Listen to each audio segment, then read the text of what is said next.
the New Jersey Devils signed a young player from Finland to an entry-level deal. And also, let's talk about some goalies, shall we? Let's talk about Connor Hellebuyck. Let's talk about Marc-Andre Fleury, Marty Brodeur, and also Carter Hart. How do all of those goalies correlate with one another? Well, it involves the second overall pick. What do I mean by that? Well, you might want to stick around because buckle up. We have a lot to discuss in this episode. It's a goalie bonanza.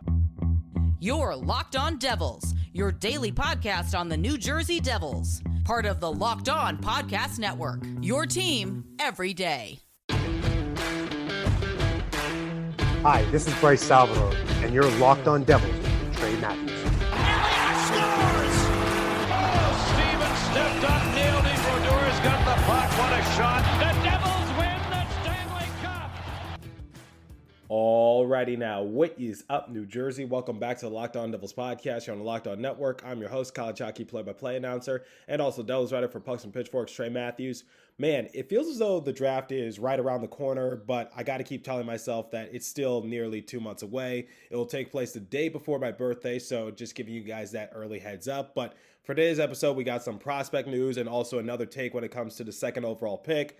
I know you guys might be a little tired of me discussing it, but come on, this pick could potentially be huge for the Devils organization moving forward. So to kick off today's episode, let's talk about the new blood signing for the New Jersey Devils. So at the time of recording, the New Jersey Devils revealed that they signed Topias Vilen to an entry-level deal. Here's what the press release stated in regards to the signing. So as previously stated, the New Jersey Devils signed defenseman Topias Vilen, the club's 5th-round draft pick and the 129th overall selection in the 2021 NHL Draft, to a 3-year entry-level contract starting in 2022-2023 regular season. It has been confirmed that Vilen will attend the New Jersey Devils development camp this summer. The announcement was made by Executive Vice President and General Manager Tom Fitzgerald.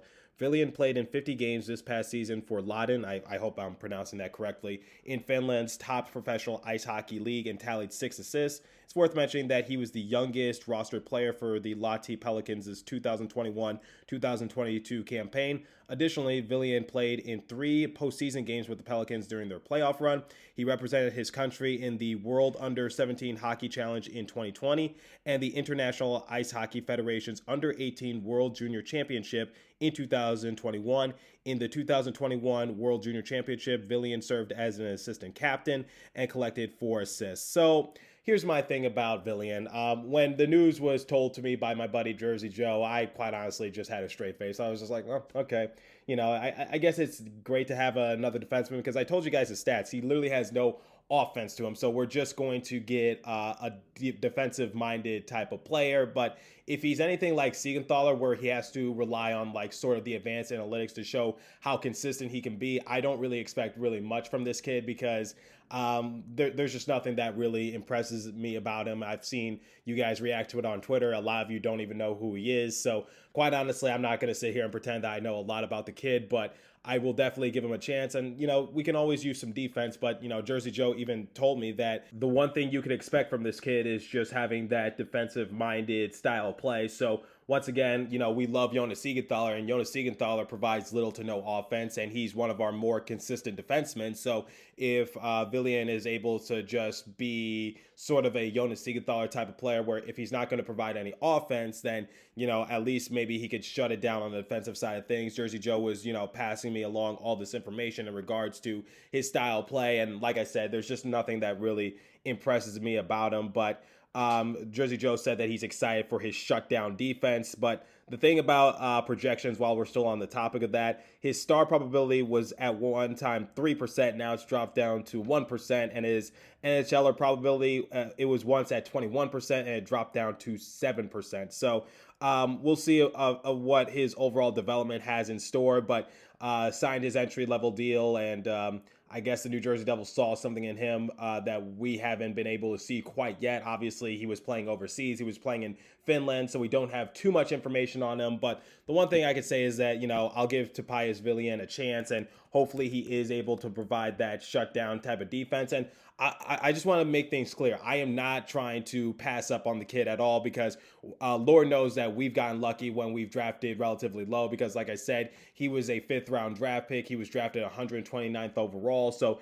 if you want to look at players who were drafted relatively low in the New Jersey Devils organization and, panned out pretty well for themselves, look at someone like Jesper Bratt or Yegor Sharangovich. They have done, fairly well for the most part. But the one concern I have for him is that, we talk about the Sasquatch squad for the New Jersey Devils because, we have big defensemen. You got someone like Dougie Hamilton, who's really tall. You got Jonas Siegenthaler, who is the epitome of just being a Sasquatch, just a big guy. But, at the same time, he does the little things correctly. And then, Ryan Graves, we have all these like big defensemen. But the one concern I have for Vilen is his height and his weight because he's 6'1" and he weighs 194 pounds. So the main question I have for him is kind of similar to like Riley Walsh and Colton White and also Ty Smith, which is, will they be big enough to compete on our blue line? Because you look at someone like Mason Gearston, he stands 6'4", weighs 227 pounds. Ryan Graves is 6'5", weighs 220. Dougie Hamilton is 6'6", 230. Damon Severson, 6'2", 205. Jonas Siegenthaler, 6'2", a staggering 218. And then PK Subban stands 6 foot, but he weighs 210 pounds. So Ty Smith did struggle this season, and then Riley Walsh is still just trying to find himself as a player. He was able to make his NHL debut towards the end of the season, and I have big hopes for the kid. Colton White, kind of the same kind of issue, but overall, I think that Vilen could potentially do something, but I don't have my hopes up. I'm not really going to expect much from the kid, but it's nice to have another defenseman in our prospect pipeline, and maybe Jersey Joe can help enlighten me in regards to, what he could potentially provide for New Jersey Devils. But ultimately, he's still young. He still has a lot of room to grow. He's only 19 years of age. He just had a birthday, so he could definitely do what Shakir Mukhamadullin did, which is gain some weight. But that's my overall main thing for Vilen, which is if he wants to come over to the NHL side of town and try to be the shutdown defenseman that my sources are telling me, then he needs to gain some weight in order to be effective. So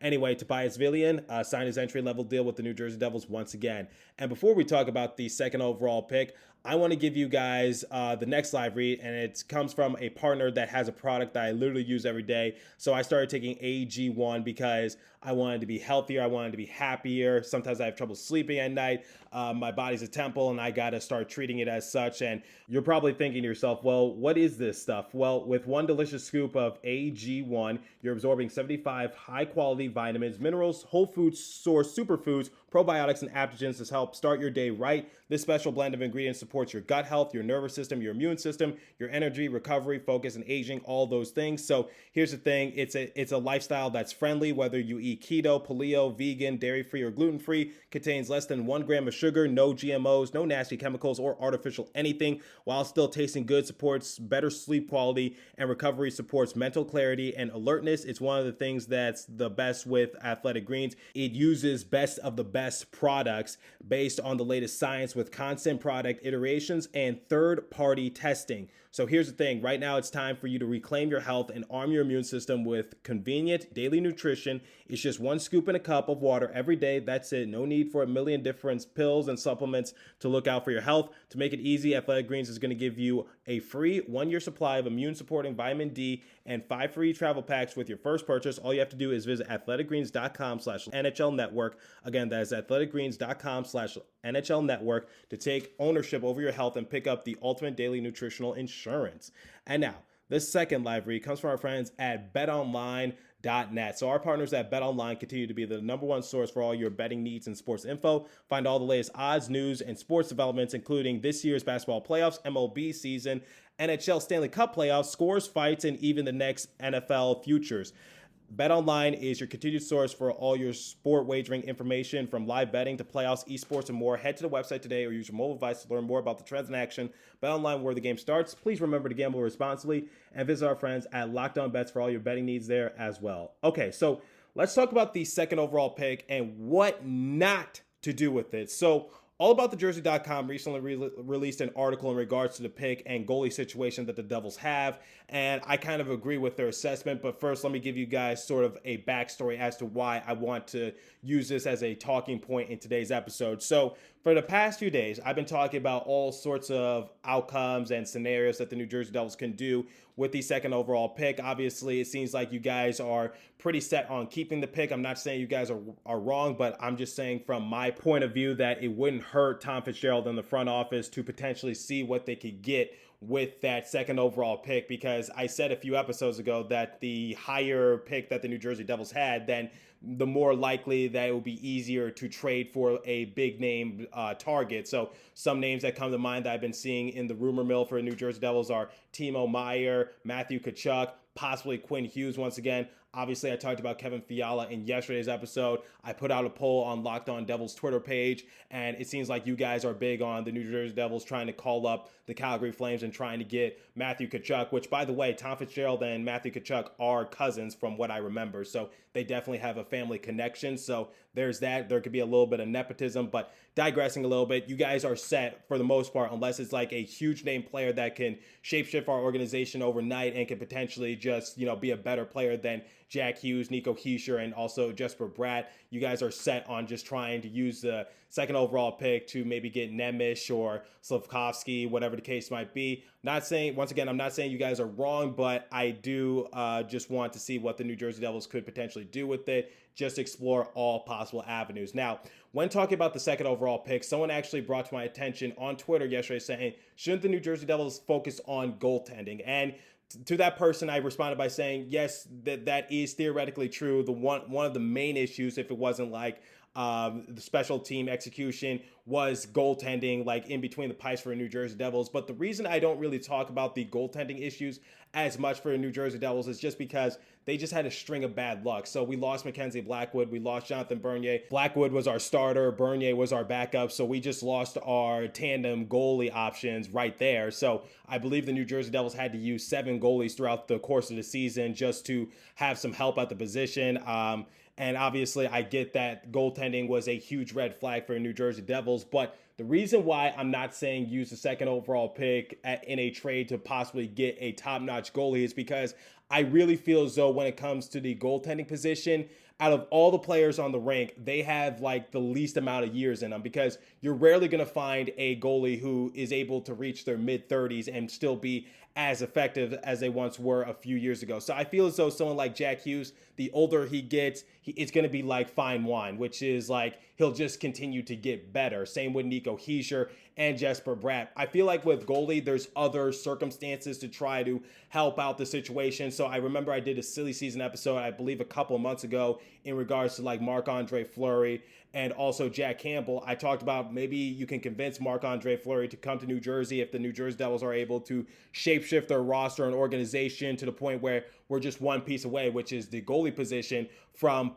making some noise in the NHL. You can possibly convince Marc-Andre Fleury to come over to New Jersey to try to help us out. It's a long shot. It's a far-fetched idea. I'm not trying to give you guys any false hope, but I'm just saying that's sort of a circumstance that you can use. Or you can look at someone like the Toronto Maple Leafs organization, because they have so many good players, but at the same time, they can't pay every single player. So I talked about Jack Campbell, maybe not during the course of this playoffs, but he's a pretty good goalie, and I don't think the Toronto Maple Leafs are going to be able to pay him. So I think his stock is actually going down since he's not performing all too hot in the playoffs. But, nonetheless, he's still a good goalie, and he's going to be an unrestricted free agent similar to Marc-Andre Fleury. So maybe you try to convince Jack Campbell to come over to New Jersey, because I think if the Toronto Maple Leafs offer him any money, it's not going to be what he's particularly looking for. So once again, I'm going to touch on all about the Jersey.com's article momentarily, but they're pretty much saying what I'm saying in this regards, which is the goaltending issue is, yes, it's an issue. It's a red flag. But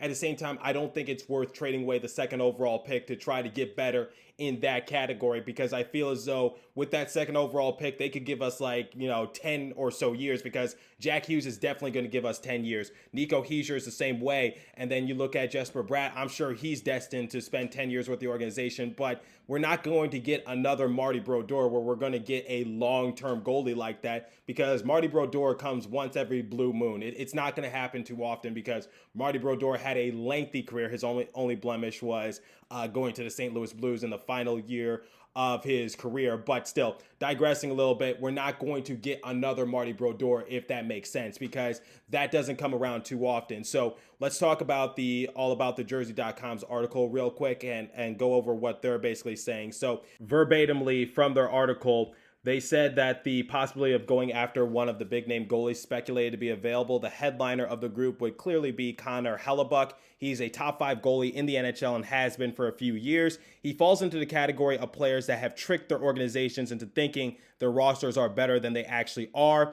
So would it be a bad idea to trade for him? And here's where allaboutthejersey.com really hit the nail on the head. This will be the theme of this post. He's going to be 29 at the end of the month. He probably does have some mileage left, and he seems pretty durable. But here's the thing. There's no guarantee that will be the case going forward. The way the goaltending position is played is incredibly hard on the body. We know that with Mackenzie Blackwood and Corey Schneider, and very few players last into their mid-30s and are still healthy and or effective.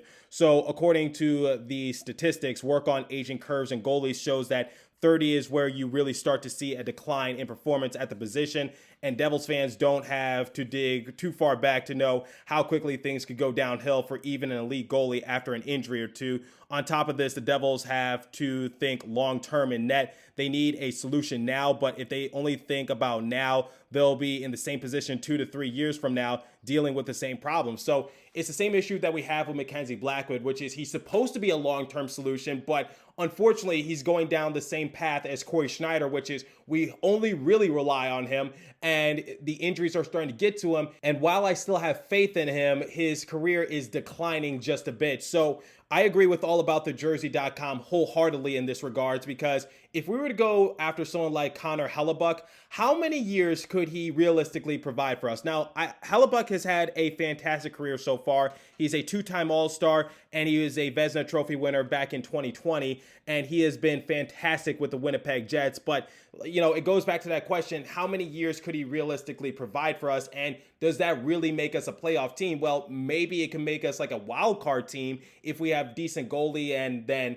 you know, we stick with the roster that we have for the most part. Yes, and, you know, I do have the utmost faith that the New Jersey Devils could potentially get back into the wild card position, but ultimately, like, you know, would we really be satisfied if we make one playoff appearance and then we're in the same position that we were just a few years ago? No, I personally think that's, you know, going in the opposite direction. And if that's the case, if someone offers me like, you know, hey, we can potentially get a decent goalie and then try to sneak our way back into the playoffs, but we're going to have to give up the second overall pick, I am picking the second overall pick every day and twice on Sundays, because I would much rather stick with a player that could potentially give us similar to Jack Hughes and Nico Hischier and possibly Jesper Bratt, which is 10 years with the organization, not 2 to 3 years where we're just a, you know, below average team, or we're there on the cut line and, you know, we get to the playoffs, but we have no realistic chance of making a deep playoff run. That's not what I want. I would like to get back to the wild card, but with the roster that we have currently, so that way we can build upon that, not completely destroy it. So let's not get greedy here. Now, I did talk about it a couple days ago in the episode with Jersey Joe. I was mostly just trying to pick his brains and see where he was at with the second overall pick. But ultimately, guys, if we are going to trade that second overall pick, I want an established player, yes, but I want a player who can, you know, give us many mileage and many years, because let's just think of this from a hypothetical standpoint. Let's say that Marc-Andre Fleury has 2 years left on his contract, and we use that second overall pick to trade for him because the Chicago Blackhawks were going in full rebuild. So let's just go before the trade deadline, and let's say we had the second overall pick. I know it's a little confusing right now, but just bear with me. I would be ticked off if Tom Fitzgerald were to trade that pick to get Marc-Andre Fleury, because it doesn't make any sense, because it's just like Marc-Andre Fleury is aging. He talked about retiring just recently. So, you know, why are we using that second overall pick? It really doesn't make any sense. So I just feel as though that we got to stick with what we got right now. And then if an opportunity to get like Timo Meier or maybe Matthew Tkachuk, Quinn Hughes on the defensive side of things, not Kevin Fiala with the second overall pick, but if an opportunity presents itself for us to better our roster, then, you know, do it smart, but don't get too greedy, if that makes sense. So I want to give another example of maybe a young goalie who had potential, but at the same time is still too much of a wild card. Let's look at our rival, the Philadelphia Flyers, and let's look at Carter Hart, shall we? So a few years ago, I believe prior to the 2020-2021 season, people were talking about that Hart is going to take his career to the next level. He has a lot of potential. They liked what he saw during the 2019 and 2020 campaign, in which he was able to have a goals against average of 2.42, and he had a pretty respectable record of 24-13-3, and he had a save percentage of 914. So a lot of people were saying that Carter Hart is going to take the Flyers to the next level. They had a lot of faith in him, but then come the 2020-2021 season, his career went like in a similar to Mackenzie Blackwood, different circumstance, but it started to decline mightily because he had a save percentage of 877, a goals against average of 3.67, and he had a record of 9-11-5. So Carter Hart was definitely talked about in the opposite direction after that season. And then this past year, he improved a little bit, but when you have a goals against average of 3.67 and a save percentage of 877, there's really nowhere else to go but up. So he had a goals against average of 3.16, a save percentage of 905, and he had a record of 13, 24, and 7. Now, let's look at this from a different perspective. Let's look at Carter Hart after the 2019-20 season. So we know this with Mackenzie Blackwood, which is young goalies still have a lot of room to develop and grow. We've been seeing this all year with like Nico Dawes, Akira Schmidt, and the many other goalies that we had to employ. But nonetheless, you guys get where I'm going with this, which is, if we were to trade for like a young goalie with a lot of upside and could possibly provide us all those years, there's no guarantee that their future is that bright. Because like I said, a player like Marty Brodeur comes once every blue moon where they're, playing like 15 or something years with one organization. It's really not going to happen. And then looking at someone like Hart, it's just like, it's so impressive how his career just declined after just a couple years. He's still very young. He was one of the youngest goalies in the league. I believe he was the youngest. So, he still has a lot of room to develop and grow. But you guys get where I'm going with this, which is, trading for an older goalie doesn't really guarantee us anything. Trading for a young goalie really doesn't get us anything either, because nothing is really guaranteed when it comes to the goaltending situation. And we're not going to get another Marty Brodeur, someone who's like playing their entire career with one organization and still has all that consistency and mileage. Because remember, Brodeur was able to get an extension when he was a little past his prime, and the New Jersey Devils didn't really have to do it because they had already won a couple championships and they could have just let him walk. But ultimately, guys, that's the point I'm just trying to make, which is like, when it comes to goalies, it's just it's a little unpredictable. And I just feel as though it's in the best interest just to stick with that second overall pick, or maybe trade it for like a bona fide player who can provide a lot of years and provide a good amount of impact for years to come on the defensive side of things or the offensive side of things. So once again, sticking to like Tkachuk, Meyer, or maybe Hughes, whatever the case might be. So let me know what you guys think. What should the New Jersey Devils not do with the second overall pick? Like, what is something you do not want them to do with it? Like, is there a particular player you don't want to see them trade for it, or do you just want them to stick with it? So like I said, I still believe that the New Jersey Devils should just explore their options, but in my opinion, that's something they should not do with the pick. Do not call the lines to find a decent goalie. We can find that during unrestricted free agency. We can find that via another trade, whatever the case might be, but we don't need to use the second overall pick. So let me know what you guys think. And as for today's episode, that's all the time I have for you. So continue to stay safe. Have a wonderful day, New Jersey. Go Devils. And I'll catch you guys in the next episode. Thanks for listening once again.